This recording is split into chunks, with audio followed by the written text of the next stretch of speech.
If you're finding your way by the stars, you have to know what season it is. The night sky changes a little bit every day. If you don't pay attention, you'll look up one day and everything will be different. You can't stop the world from turning. No getting off this ride. Not in one piece, anyway.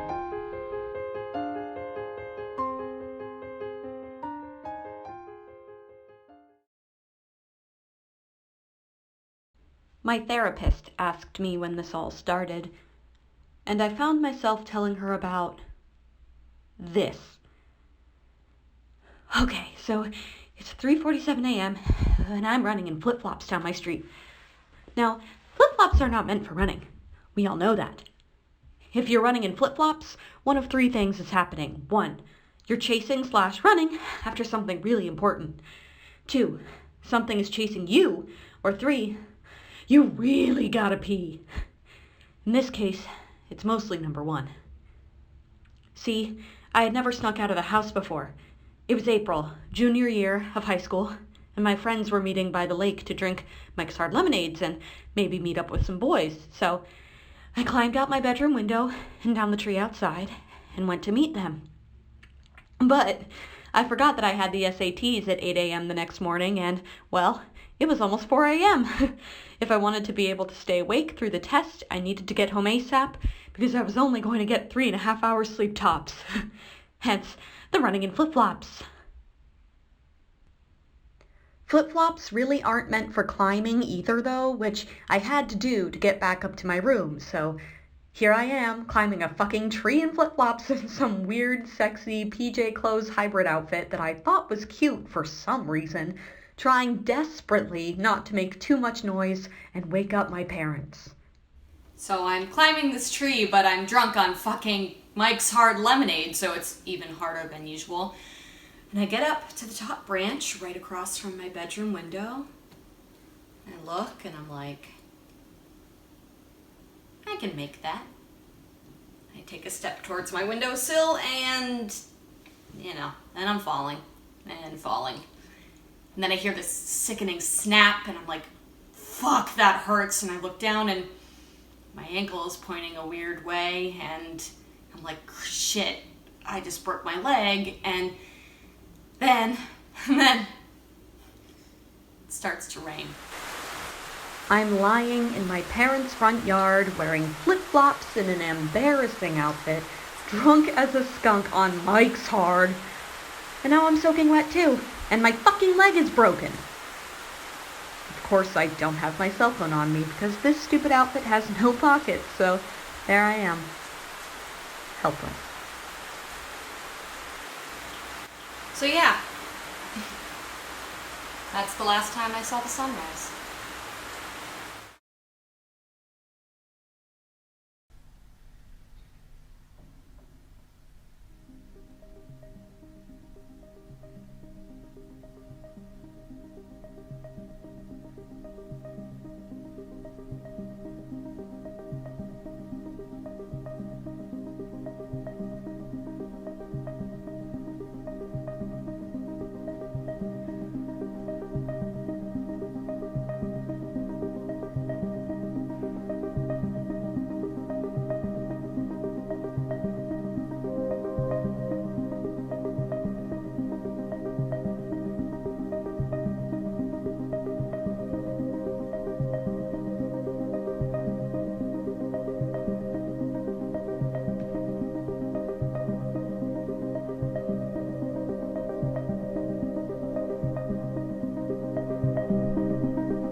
I am sitting in my car about to leave my now old apartment and move to New York, and I am having a panic attack. Not because I don't want to move. I've wanted to live in New York all my life. Because I feel like I'm looking at the rest of my life in front of me and I don't know what to do. Okay. If you've seen Parks and Rec, which of course you have, who hasn't? You remember that scene where Anne and Chris move away from Pawnee to live in Michigan, and that Gabe Dixon song plays and Leslie is crying, and you're remembering when one of your best friends moved out of your apartment to move to Florida with her boyfriend, and how you actually haven't seen her in person since, and the next time you will see her will be her wedding, which is happening next month. Basically, you feel this hole in your chest, and it feels like sadness, but it also feels like hope. I don't know. I'm obsessed with that. Obsessed. I think it's the feeling that encompasses what it's like to be a person. I don't know. When I put it that way, it sounds sort of pretentious. I don't know. But anyways, that feeling, I want to bottle that. Even though sometimes it makes me freak out. Sorry. Now, what was I talking about? Right. Anyways, I'm moving to New York. Alone. I have no friends available, and my parents don't live around here. So I'm on my own. I am driving across the fucking country by myself. I know all the words to the summer hits of 2018, let me tell you. Okay, fast forward. So it's the middle of the night, and I'm still driving because I took some Zap Vigil, or whatever the hell airline pilots take to stay awake at night, because I'm sick and tired of driving, and I just want to get there, for Christ's sakes. And I'm in the middle of nowhere. Like, nowhere. Just trees. I think I'm in, like, Ohio or something. I don't know. Anyways, I'm in the middle of fucking Ohio, and I see something in the distance. And it's just a dark shape, so I think, it's a Zap Vigil hallucination. No biggie, and I keep driving. But as I get closer and closer, I realize that, holy shit, there's actually something there, and it is not moving. I start to slow down, and it's not moving, and all of a sudden I have to stop because it's right there, and I can finally see what it is. It's Bigfoot. Fucking Bigfoot. I'm not even kidding you. He was right there in my headlights. 8 feet tall, looking kind of like Chewbacca. It just stared at me for a while. And I don't know how long I sat there staring right back at it. But eventually, I remembered, I have a horn. So I honked it. And it just kind of looked at me and went like, "Ah!" and then ran off in the other direction. That's the last time I felt true surprise, I think. I'm sitting at a rest stop on the phone with my therapist, well, my old therapist, I guess, or soon to be, trying not to sink into the concrete with shame and anger at the fact that I'm a grown-ass woman on the phone with her therapist because she can't handle a simple fucking move without having a panic attack or seeing a cryptid every 5 hours. She tells me to pop one of my as-needed anxiety pills when I stop for the night, but I do it now instead. And I remember, I tell her, there was this one time, I was at a pool with my friends, and these older girls came over to play with us. And one of them, she had a birthmark. It was in like the shape of a heart or something, and she showed it off to all of us, like really excited about it. And everyone was like, "Ooh, oh, that's so cool!" And then, the older girls asked,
actually belong here.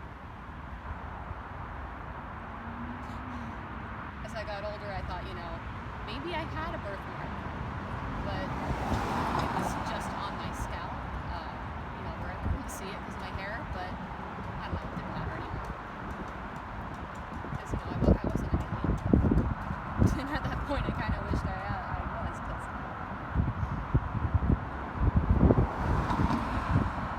I read somewhere that little kids who are suicidal will say things like they want to go home because they don't really know how to phrase what they're feeling. I don't know. I guess it makes sense. And soon we hung up, and I drank my Diet Coke on the lip of the sidewalk. That's the last time I'm going to think about that, at least for a while.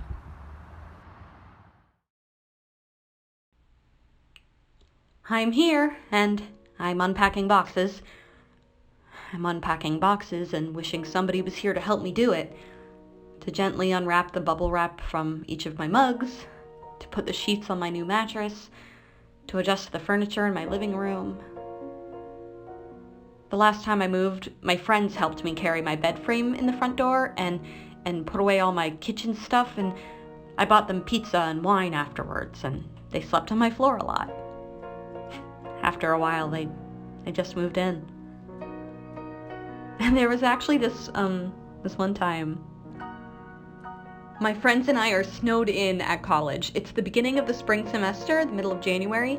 Overnight, 3 feet of snow collected on the ground. 3 feet! It's like time has stopped. The whole town is shut down, except for the 7-Eleven. We walk there after the streets have been cleared as best as they can be and get a bunch of junk food. And the walk there is so surreal. It's like it's the end of the world, but in a happy way. Everyone's out, playing in the snow and taking pictures.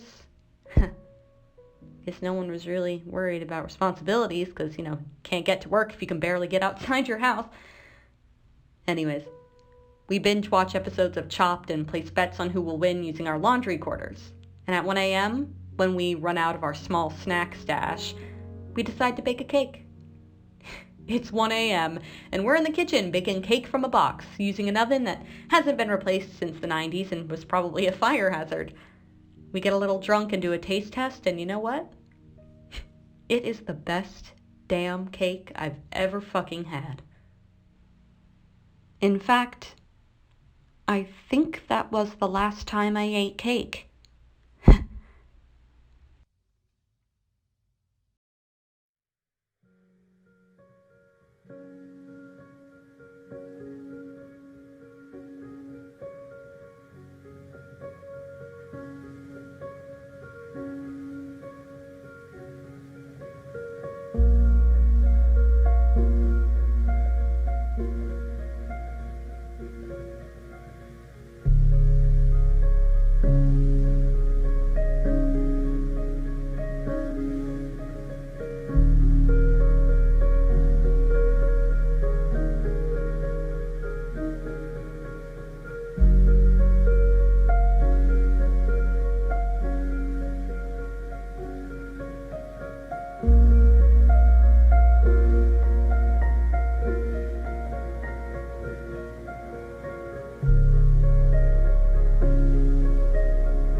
I am lying on the floor of my new studio apartment, boxes around me, and I can't get up the will to continue putting things away. Nothing particularly bad has happened or is happening. The world hasn't come crashing down around me. Nothing has changed. Not really. Something is changing. It's the middle of change or something. I forget what it's like to be able to breathe freely. I forget what it's like to want without consequence. I forget what it's like to be able to get through the day without a nap. I forget what it's like to be able to imagine a future without a thin film of fear. I forget how I was able to be so brave. I've been the first to the party and the last to leave. I've survived the beginnings and endings of things. The birthdays, the funerals, the weddings I went to alone and not. First days of elementary school, middle school, high school, college. The breakups, the cries in the shower.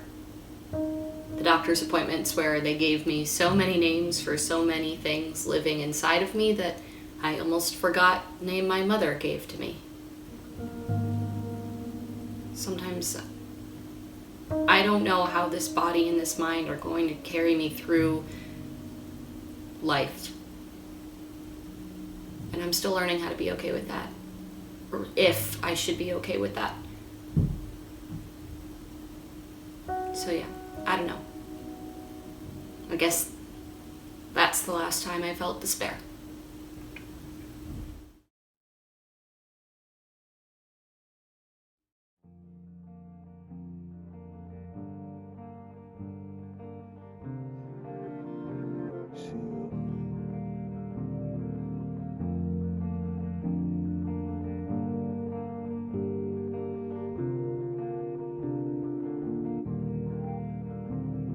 I went with you up to the place you grew up in. We spent a week in the cold, just long enough to waltz in it with you. Any longer it would've got old.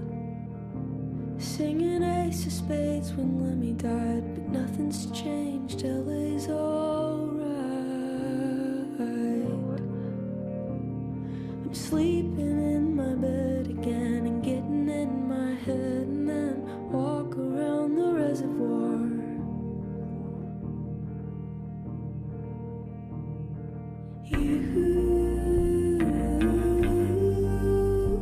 You must have been looking for me, sending smoke signals, pelicans circling, burning trash out on the beach.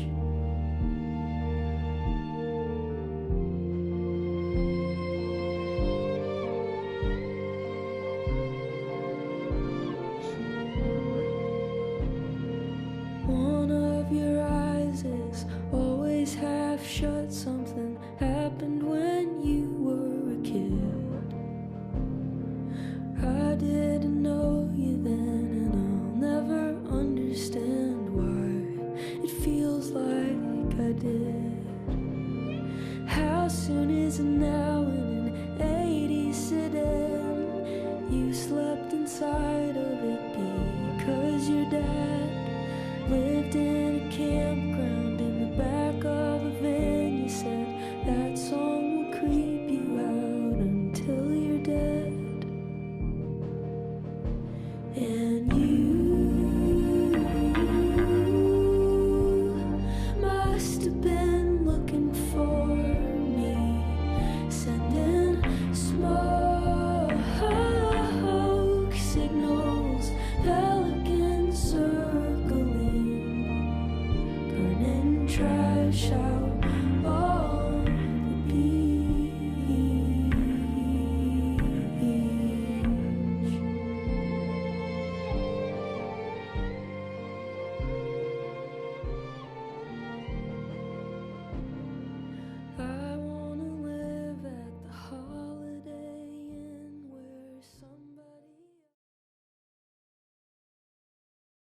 I'm going on a trip for work. It's nice to get away, even though it feels a bit like a test. A bit like, let's see what the new girl is made of. Maybe it will clear my head. I don't know. I'm not used to being alone for things like this. It's a bit, not sad necessarily, but bittersweet, I guess. It feels like what I need to do. With all the ups and downs, I need something that is neither, if that makes sense. I know that to the outside eye, everything seems fine, but there's something inside me I've been fighting for a long time. Change is not my favorite thing. But it's happening. We're here. Might as well be here. And that's the last time I flew on a plane.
I'm on the edge of a cliff, and I'm looking down at the water, the sea. I could make up a metaphor for what this is in my life, but I don't need to. I know what this is. Naming it would take away the significance, and it would probably sound contrived, pretentious, dickish anyways, and I hate seeming that way. The water is gray, not blue. It's winter. Winter does that to the sea, makes it lose its color. I'm watching the white foam of the waves as they crest. Aphrodite was birthed from sea foam, you know. Fully grown, tits out and all that. The most beautiful thing you ever saw. When I die, I want to become seafoam. The sailors said that mermaids, or sirens, would become seafoam when they die, and I don't think that sounds too bad. You get to see the coastlines of any and every country, travel for free. Probably see a lot of cool fish. I don't know. Doesn't sound too bad to me. And that's the last time I made a choice. I could go away. For good. If I wanted to.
Up and pedal.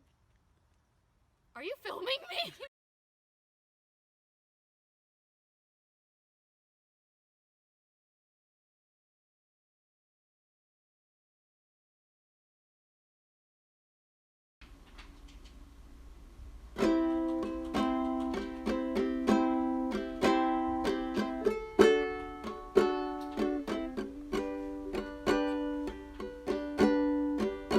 My book of love is long and boring. No one can lift the damn thing.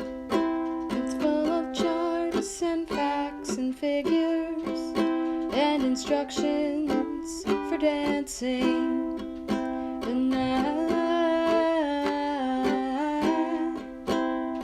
I love it when you read me things, and you can read me anything. The book of love has music in it. In fact, that's where music comes from. Some of it's just transcendental, some of it's just really dumb. But I love it when you sing to me, and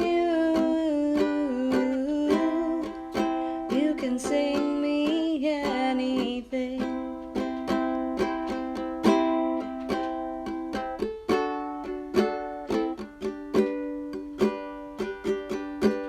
The book of love is long and boring, and written very long ago. It's full of flowers and heart-shaped boxes and things we're all too young to know. But I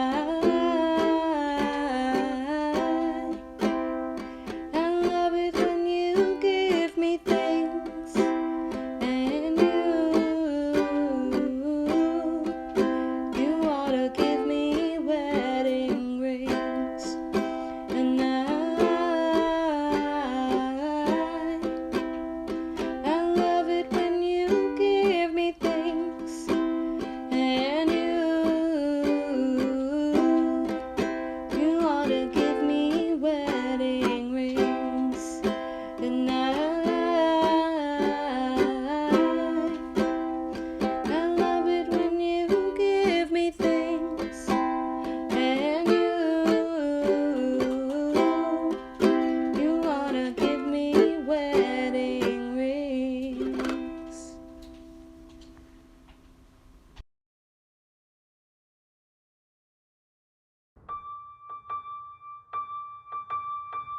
This is gospel for the fallen ones, locked away in permanent slumber, assembling their philosophies from pieces of broken memories.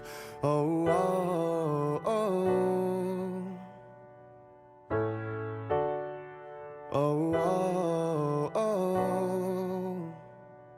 Their gnashing teeth and criminal tongues conspire against the odds, but they haven't seen the best of us yet. If you love me